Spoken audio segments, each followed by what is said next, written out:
पता है, कोई नहीं बोलता है कि तुम किस जाति के, तुम इधर खड़े हो, तुम किस जाति इधर खड़े हो। सब एक साथ संपन्न होते हैं। पढ़े लिखे इधर खड़े हो, अनपढ़ इधर खड़े हो, सब एक साथ खड़े होते हैं। अपने अंदर जो भाव है, समरसता का भाव, वो स्वाभाविक रूप से अपने अंदर आ जाता है। कोई नहीं देखता है क्या हमारे अंदर भाव आने वाला है। तो ये अपने संघ की 1 घंटे की शाखा की विशेषता है। अपने ऐसे बहुत सारे खेल हैं, ये है, हम खेल खेलते हैं। ये छोटा कस्बा बनाया, ये सारा का सारा है, ये कश्मीर हमारा। हम रहते हैं हरिद्वार में, चिंता हम कश्मीर की करते हैं। तो इन्हें पूरे देश को राष्ट्रीय हम बना देते हैं, पूरा देश से जोड़ देते हैं। ये संघ की 1 घंटे की जो डॉक्टर हिटकेबाजी है, जिनका आज हम जन्मदिन भी है, उनके उस उपलक्ष्य में भी हम ये अपना उत्सव मनाते हैं। और अपना भारतीय नववर्ष भी है, उसको भी मनाते हैं। तो उसकी पद्धति की विशेषता है कि हम राष्ट्रीय हो जाते, केवल हरिद्वार के नहीं रहते, केवल एक मोहल्ले के नहीं रहते, केवल हम परिवार के नहीं रहते, हम पूरे विश्व के हो जाते हैं। तो खेल खेल के माध्यम से हमारे अंदर इस प्रकार के बहुत सारे भाव आते हैं। बहुत सारे उदाहरण बता सकता हूँ, ये छोड़ता हूँ। उसके साथ साथ हमारे अंदर शाखा में जाकर हमें ज्ञान की प्राप्ति होती है, हमें अपनी संस्कृति के बारे में पता चलता है। वहां पर जाने के बाद हमको क्या नाम है, देशभक्ति का भाव भी हमारे अंदर आता है। हम बहुत सारी वहां स्वासित बोलते हैं, उद्यमे नहीं सिद्ध्यंति कार्यणे न मनोरथे ना ही सुप्त सिंह से प्रविशन्ति मुखे मृगा। यानी उद्यम करने से ही कार्य सिद्ध होता है, मनोन्मास से नहीं होता है, सोचने से नहीं होता है।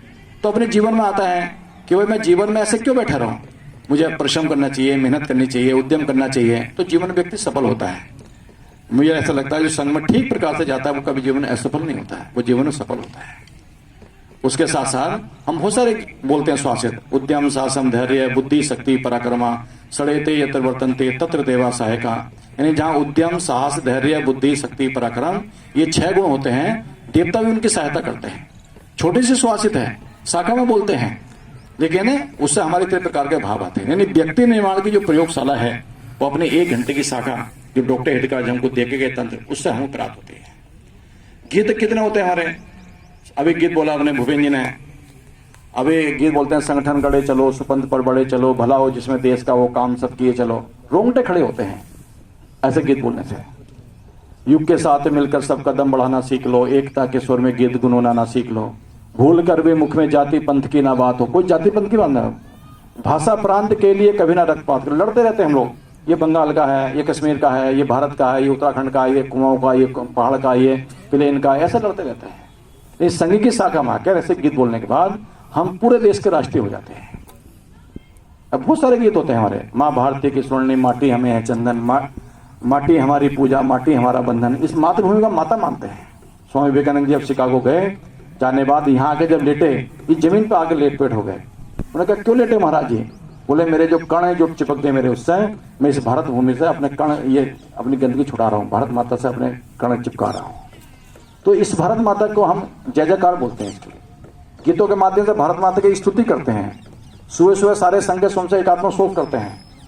तो ये अपने संघ की कार्य पद्धति की ये विशेषता है। और अपने संघ में किसी व्यक्ति को गुरु न मानता, ध्वज को गुरु माना। और डॉक्टर हिटकेबाजी जी ने हमको इस प्रकार की ये पद्धति दी। आज अपने संघ को चलते चलते 97 वर्ष हो गए हैं। अटूट विश्वास शाखा पे है, लेकिन आज और भी बहुत प्रकार के काम अपने शुरू हैं। आज लगभग अपने प्रांत में ही 32 संगठन अपने प्रांत में चलते हैं। अखिल भारतीय स्तर पर लगभग 40-42 संगठनों का व्रत आता है। छोटे बड़े मिलाकर कहीं कुछ संगठनों के व्रत नहीं आते हैं, कुछ संगठनों के संगठन उप संगठन लगभग 850 संगठन ऐसे ये सारे चलते हैं।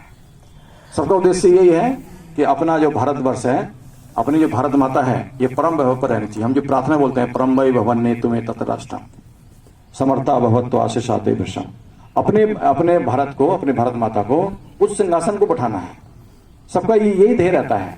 कोई संगठन किसी रूप में भी काम करता है, सबका ध्येय यही रहता है।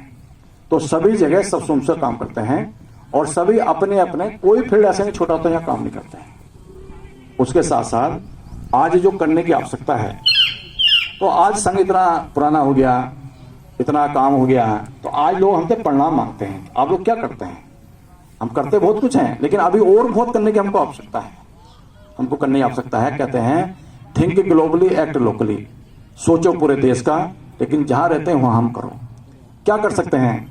हम कर सकते हैं कि अपने जहां हम रहते हैं वहां आसपास के मोहल्ले 10-20-25 परिवारों में कोई नशा नहीं होगा। हमारा समाज जहां रहते हैं वो नशा मुक्त हमारा समाज होगा। ये हम संकल्प लेकर जा सकते हैं क्या इस नंबर के उपलक्ष्य में? हम कर सकते हैं क्या मेरे आसपास के में किसी प्रकार कोई बच्चा अनपढ़ नहीं होगा। मैं आसपास के 20-25 अपना मोहल्ला, अपना गांव या अपनी शाखा का क्षेत्र है, वहां पर कोई बच्चे ऐसे हैं, उनको शिक्षा देने का काम मैं करूंगा। मैं शुभशक हूं, मैंने संघ में जाकर सीखा है, तो मैं वहां पर जाकर कुछ ऐसे सेवा का काम मैं कर सकता हूं क्या? मैं वहां पर आसपास अपने कोई भी भेद नहीं होगा। हमारा मोहल्ला, हमारा शहर, मेरा जहां तक प्रभाव है मेरे मन में भी नहीं होगा और मेरे समाज में भी नहीं होगा। जहां मैं रहता हूं कोई भेदभाव नहीं होगा जाति का, समरसता का भाव सकंदम होगा। ये समरसता का भाव हम ही ला सकते हैं, बाकी समाज सारा सभी लोग तोड़ने का काम करते हैं। कोई किसी नाम से चलाता है, किसी नाम से चलाता है, तो हम ही सब लोग जोड़ने का काम करते हैं। हमारे तो महापुरुषों ने भी हम सबको समरसता का संदेश दिया।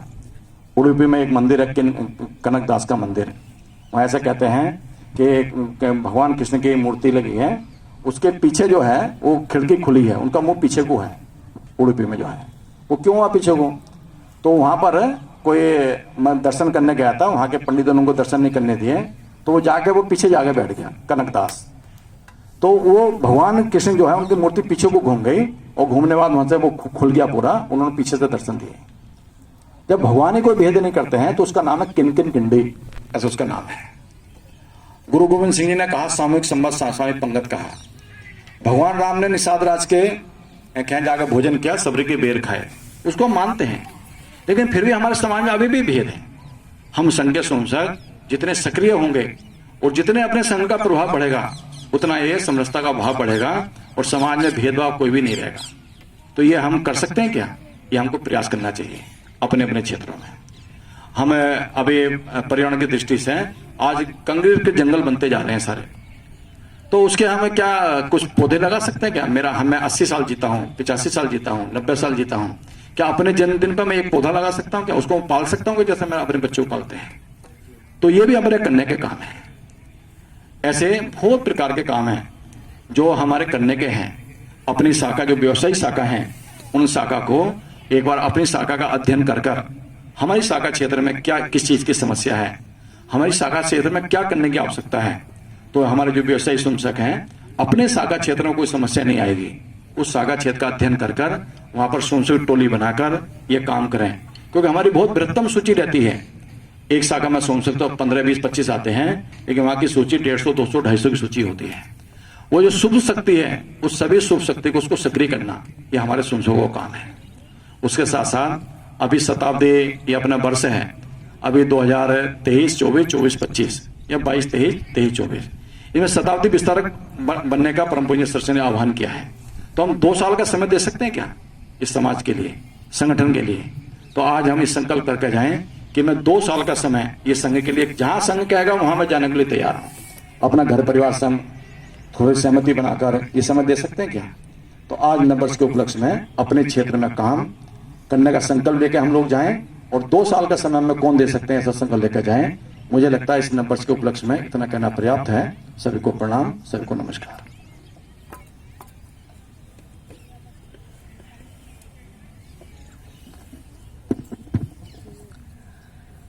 अब मैं आज के कार्यक्रम के आदरणीय अध्यक्ष जी डॉक्टर विपिन प्रेमी जी से आग्रह करूंगा कि आप आए, आशीर्वाद स्वरूप 2 शब्द कहें। डॉक्टर विपिन प्रेमी जी। मंचासीन विशिष्टजन और सभा में उपस्थित सभी अति विशिष्टजन, मैं आप सभी को प्रणाम करता हूं। मुझे आज इस स्थान पर बिठाने का आपने जो दायित्व मुझे दिया, उसका मैं हृदय से आभारी हूं। मैं इस योग्य तो नहीं कि मैं इस स्थान को प्राप्त करूं, लेकिन न जाने क्यों आप लोगों ने मुझे ये स्थान दिया।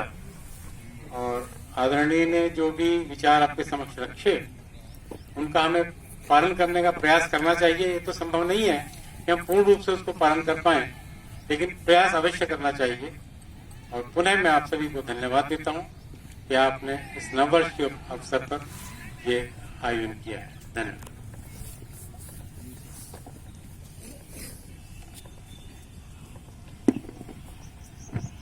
हम लोग दक्ष की स्थिति में बैठे थे, ऐसे ही उठेंगे।